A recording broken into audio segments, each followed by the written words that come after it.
Bonjour mes soleils, j'espère que vous allez bien, j'espère que tout se passe comme vous voulez chez vous. Eh ben écoutez, chez moi ça va, on est moins malade, donc ça va, tout va bien. Il y a des petits rayons de soleil de temps en temps, donc on en profite. Là, ce que vous voyez là, vous inquiétez pas, c'est, j'ai commencé à faire en fait, à vider le lave-vaisselle, donc c'est ce qui reste. J'ai fait une pause parce qu'on était un tout petit peu à la bourre, donc j'ai ramené Ivan à l'école. Les grands, ils sont partis à l'école, ils ont pris leur car et tout. Les grands, ils vont beaucoup plus tôt. Ivan, c'est 8h35, non 30. Et les grands, il y en a qui vont à 7h, à 7h10, 7h20. Et il y en a qui vont à 7h50. Donc, eux, ils ont des cars à prendre. Et par contre, Ivan, c'est moi qui le dépose. Donc, voilà. Et donc là, je l'ai déposé, je suis de retour. Je vais prendre mon café ou mon thé d'ailleurs. Est-ce que je suis d'humeur de café ou de thé? Non, je pense que je vais prendre un bon thé. Je vais prendre un thé et puis je vais commencer mon ménage. On a quoi à faire? Je vais faire une petite recette pour le goûter des enfants. Une recette trop gourmande. En tout cas, très simple, super bonne et très gourmande. Et puis, voilà, à peu près. Et il y aura du ménage. C'est parti! Je fais mon thé et puis c'est parti. Let's go. Yeah. I'm like an addict, do I gotta have it. I ain't even playing, got a really bad habit. If it moves, gotta grab it. Fuse like a magnet, lose, won't have it till I'm doomed in a casket. I ain't playing, got a weird mind. If you work 8 hours, I'ma work 9. If the shoot tastes sour, you should taste. Bon, on s'attaque au ménage. Donc, comme vous voyez, j'ai continué ce que j'ai été en train de faire. J'ai fini de prendre mon petit déj et là, je réattaque en fait. Je range toute la vaisselle qui était sortie du lave-vaisselle et ensuite, j'avais lavé mon beurrier. Donc, ce que je fais, au lieu de le ranger tout vide comme ça, je remplis aussitôt le beurre à l'intérieur. Comme ça sera fait et je jette la boîte et comme ça, une tâche de fait en même temps.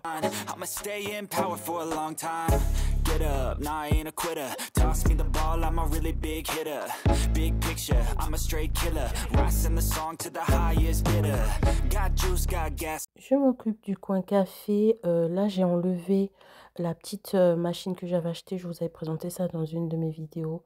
C'est une machine à smoothie que j'avais achetée. Je l'ai enlevée parce que ce matin, un de mes fils voulait faire un smoothie le matin. Bon, bref, il avait du temps apparemment. Donc, il a fait son smoothie, mais il m'a laissé la machine là. Donc, je range tout ça. Je profite aussi de faire un petit réassort du sucre en poudre. Et je passe un bon petit coup au niveau de la petite étagère, de la machine à café, de la bouilloire et tout ça. Parce que le petit déj a été pris. Donc, il peut y avoir des grains de sucre, des coulures, de lait, du café, tout, de la poudre de lait, enfin bref.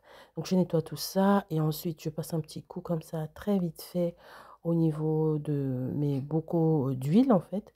Et je passe aussi un coup au niveau du micro-ondes. Je ne vais pas faire le grand nettoyage parce que ce matin, il n'était pas sale. Donc, vu que je l'avais nettoyé la veille, là, je passe juste un coup de chiffon microfibre avec du vinaigre blanc. Et comme ça, c'est fait. Et ensuite, je continue mon nettoyage de mon espace en terminant sur le plan de travail. J'insiste un peu quand il y a des endroits qui sont un peu beaucoup plus sales et tout ça. Une fois que c'est terminé, je remets tout à leur place.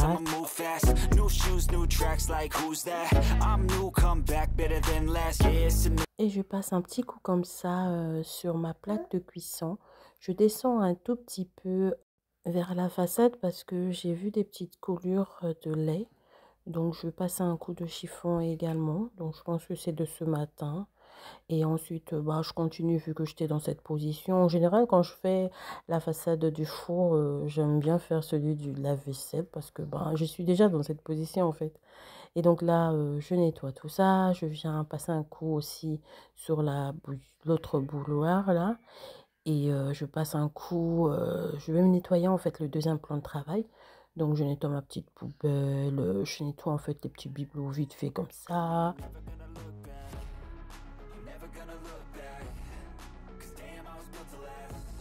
Et je finis avec le plan de travail. Donc je passe un coup comme ça bien vite fait.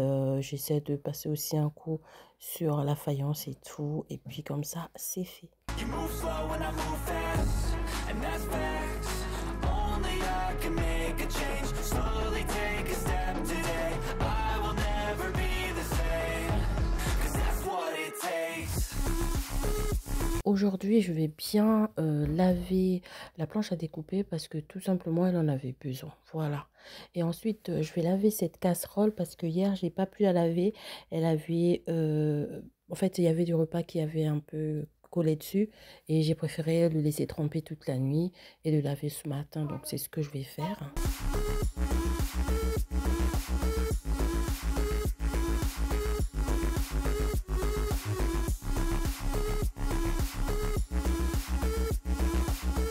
Et je passe au nettoyage de mon évier, ça va aller très très vite. Je prends juste le liquide vaisselle, hop hop hop, je frotte, je rince et j'essuie.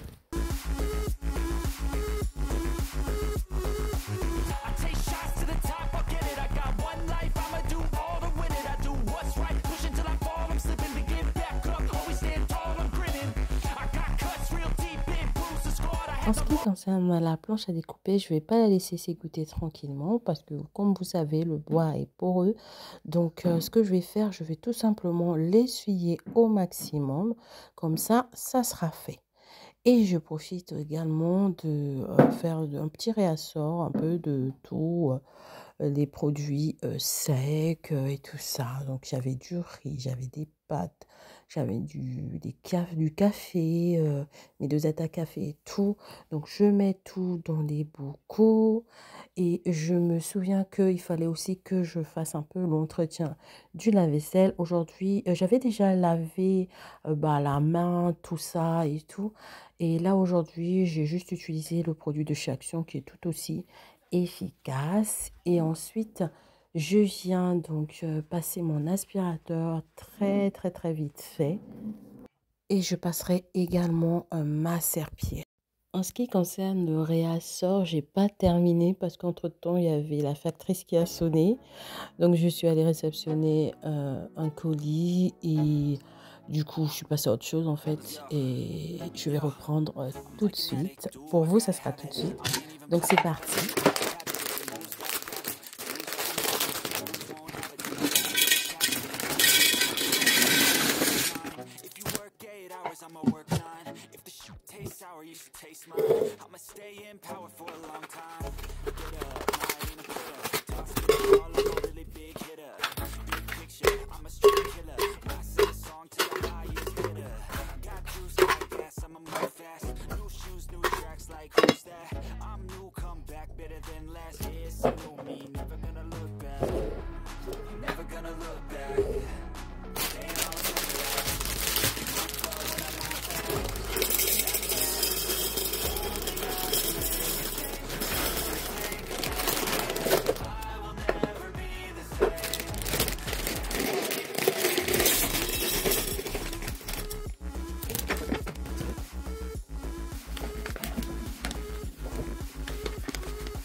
Les bocaux sont remplis, donc je vais passer un coup sur le WC parce que c'est l'endroit où je les dispose. Donc je passe un coup vite fait comme ça, je profite de nettoyer un tout petit peu le mur qui s'y trouve. Et puis c'est fait, je remets les bocaux à leur place.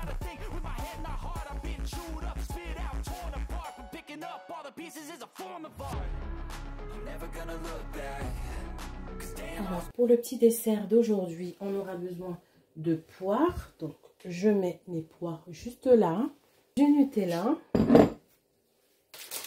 et de la pâte feuilletée. Donc, je vais commencer déjà par découper mes poires. Je les épluche et je les découpe. Hop. Voilà. Bien évidemment, vous pouvez prendre à la place des pommes. Ou enfin le fruit que vous désirez, hein. Avec la banane aussi ça va très bien. Moi à la maison en ce moment j'avais des poires, donc c'est pour ça que je me suis dit association poire chocolat, c'est trop bon. Et il faut dire aussi que c'est une recette qui est vraiment Très facile à réaliser et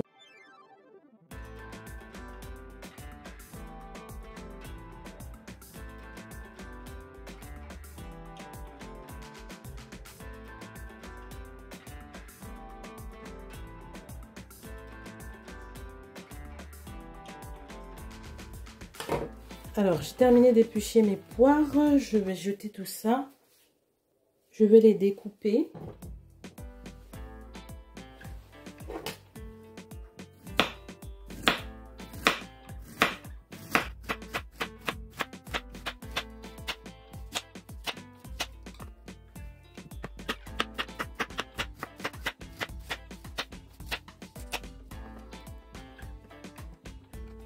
Mes poires sont découpées. Je vais venir disposer ma pâte feuilletée.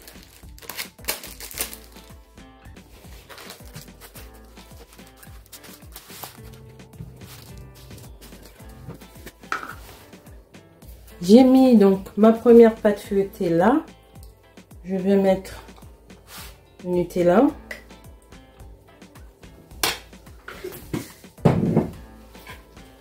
Je viens étaler un peu partout comme ça.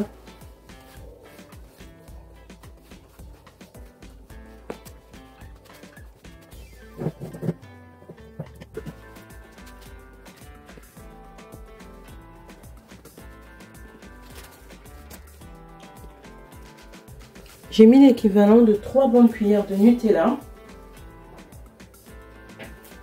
Ensuite, je viens mettre mes poires.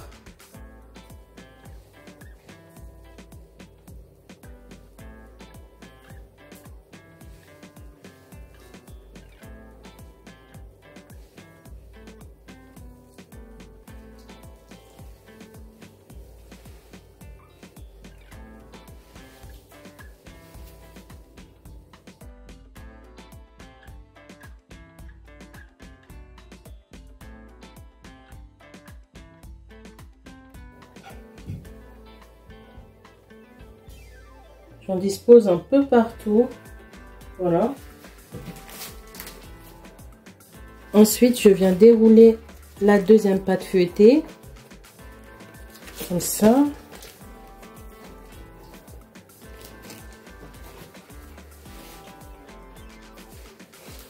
Et je viens la disposer sur la première. Je viens bien recouvrir la première couche. Voilà. Voilà.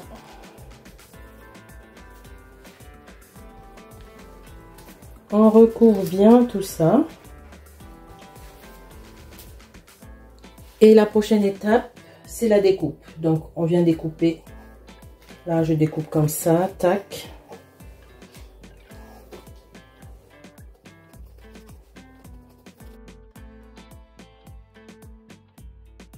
Ensuite, je viens rouler.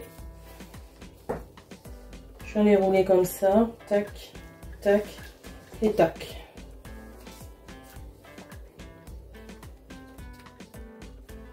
Tac.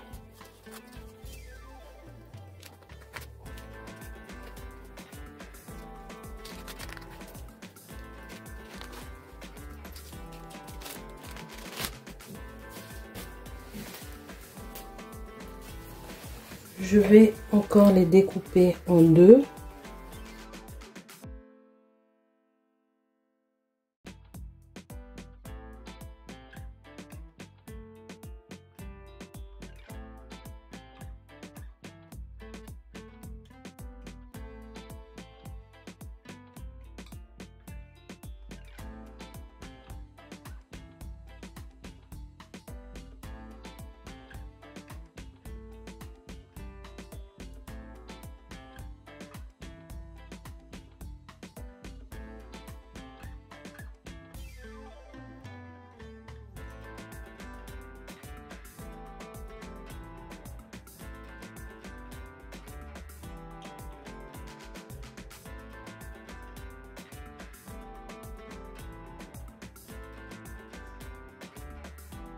Air fryer a sonné, donc on va voir ce que ça donne. Waouh! Je vous ai pas dit, je pense ne pas avoir dit à combien j'ai cuit ça au air fryer. J'ai mis la fonction bec et j'ai mis à 180 degrés pendant 25 minutes à surveiller. Je vais me servir une petite part. Hop.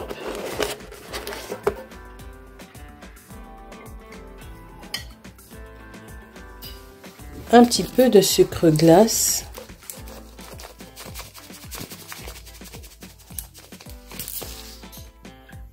Et voilà ce que ça donne. Tout simple et vraiment très rapide à faire. Ça m'a pas pris beaucoup de temps. Alors mes soleils, petite minute lecture. Devinez qui a réussi à terminer des livres. C'est Bibi. J'ai réussi à terminer 3 livres. C'est là, j'ai pas le 3e, il est dans ma chambre, mais j'ai trop la flemme d'aller le chercher. C'est une collègue qui m'avait parlé de ça, donc je suis allée m'en acheter et j'ai commencé le premier. J'ai mis beaucoup de temps à le terminer, le tome 1, parce que bah tout simplement, comme je vous ai dit, j'ai pas vraiment le temps depuis qu'il y a bébé de me poser, de lire et tout. J'ai vraiment pas le temps.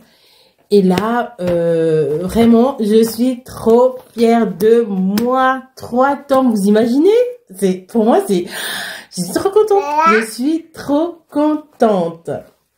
Donc, je vous explique pour celles qui vont être intéressées. J'étais passée sur Audible. Je lis de plus en plus sur Audible. Et quand je peux... Donc là, pour moi... Non, mais c'est trop une victoire. C'est trop une victoire d'avoir terminé des 3 tomes, les filles. Vous imaginez pas, hein? 3 tomes. J'ai terminé 3 tomes, moi. Alors que d'habitude, bah là, je suis passée sur Audible parce que tout simplement, c'est beaucoup plus facile pour moi. Et même Audible, je vous assure que, voilà, il y a des livres, des fois, on va jusqu'à 7 heures de lecture, d'écoute. Des fois, 7 heures d'écoute, ça passe très vite parce que, ben, des fois, je le fais en repassant, en faisant mon ménage et tout. Mais là, ça veut dire que j'ai réussi à prendre du temps pour moi. Pour moi, c'est trop une victoire. Je suis trop contente. Alors, je vais vous résumer très vite fait. Ce sont des livres qui sont passés il y a très longtemps, donc 1890 à 1930. En fait, c'est une trilogie. C'est une histoire de 3 générations. Pour le premier tome, ils vont parler de la grand-mère. Donc, c'est elle qui a commencé l'histoire. En fait, ils ont voulu montrer l'évolution de la femme dans la société. Ça parlait d'une dame avant la guerre qui sentait, en fait, parce que dans le temps, en fait, les femmes n'avaient pas le droit de travailler. Il y avait beaucoup de restrictions et tout. Et elle se sentait différente. Elle avait vraiment envie de découvrir le monde différemment, en fait, on va dire comme les hommes. Donc, du coup, elle a trouvé un travail en cachette, même si en parallèle, bah, elle voulait aussi se marier parce que dans le temps, bah, voilà, c'était mariage, enfant et tout, et pas de travail. Donc, elle a trouvé un travail en cachette sans rien dire. Et arrivée dans ce travail-là, ben, elle s'est transformée, on va dire, un peu en manager, d'accord? Donc, elle a cité les femmes, elle les boostait à travailler, même si les conditions de travail étaient difficiles, mais elle était là pour oliver, pour rendre plus agréable leur travail. Donc, les femmes, elles continuaient à aller là-bas, mais bon, c'était pas les bonnes conditions, mais cette dame-là les poussait, en fait, à venir dans leur travail. C'était vraiment une motivatrice et tout. Et du coup, bah, elle a été licenciée par son patron parce que son patron ne se rendait pas compte que c'était elle, en fait, qui faisait que le travail tourne, en fait. Donc, il a licencié. Donc, elle, de son côté, elle est allée trouver... elle allait créer une société, en fait, une sorte d'association. C'est pas vraiment une société, une sorte d'association. Et dans cette association, en fait, elle motivait les femmes. Elle motivait les troupes. Elle était là pour... bah, en fait, c'est une sorte de... J'ai envie de vous dire, elle encourageait le monde et tout. Elle a fait son petit nom un peu partout. Ça, c'était en ce qui concerne le tome 1. Donc, c'était une battante. Et ensuite, pour le tome 2, qui s'est déroulé donc de 1930 à 1960, là, on parle de sa fille. Donc, sa fille qui a suivi les traces de sa mère. Elle, par contre, elle a créé un truc vraiment très structuré avec tout ce qu'il faut. En fait, elle a créé une sorte... je vais pas appeler ça du syndicalisme, mais presque en fait une bonne association bien reconnue qui défendait les droits des femmes et tout, dans le travail. Et dans le tome 3 que j'ai pas, je pourrais vous mettre là. Dans le tome 3, là, c'est la fille de sa fille. Donc, la petite fille de la dame du tome 1 qui aussi a suivi les traces, mais d'une autre manière, en fait, dénonce tout ce qui est société qui maltraite, en fait, les employés. Et il faut savoir que chaque tome est teinté, en fait, par l'histoire. Chaque femme a évolué selon son histoire. Ça marque la condition de la femme à chaque histoire. Donc là, en fait, on va beaucoup parler de avant la guerre et la Première Guerre mondiale. Le deuxième tome va plutôt parler de tous les mouvements qui sont passés, tous les courants qui sont passés, nazis, tout ça. Et le troisième va plutôt parler de la femme moderne, en fait, d'Internet et tout ça. Donc, franchement, je me suis vraiment sentie bien emportée dans ces livres. J'ai beaucoup aimé. Ça m'a vraiment plu. Le fait surtout qu'ils puissent marquer, en fait, chaque période. Le sujet s'adapter à la période, à l'époque, au contexte, et ça c'est vraiment bien de voir l'évolution de la condition de la femme. Et ça, j'ai beaucoup kiffé. J'ai vraiment adoré. C'est vraiment un livre qui est facile à lire. Ça paraît énorme comme ça. Ça paraît vraiment énorme. Mais j'ai vraiment adoré le lire. Je lui donnerais bien un petit... non, c'est pas un petit. Je lui donnerais bien un 8 sur 10 pour ma reprise de la lecture. Je suis trop contente. Non, mais ça fait tellement plaisir. Mais je vous répète ça parce que c'était devenu difficile pour moi. Je vous ai pas parlé du titre, mais le titre, c'est Les Conquérantes. Elles se sont vraiment battues pour leurs conditions et ça, j'ai adoré. Donc voilà, donc la petite minute lecture. J'espère que ça vous a plu, ça change un peu. Hein. Et ben, on se dit à une prochaine vidéo. N'hésitez pas à la liker, n'hésitez pas à vous abonner si ce n'est pas encore fait et à me dire ce que vous en avez pensé en commentaire. On se dit à très bientôt, mais surtout, prenez bien soin de vous. À bientôt.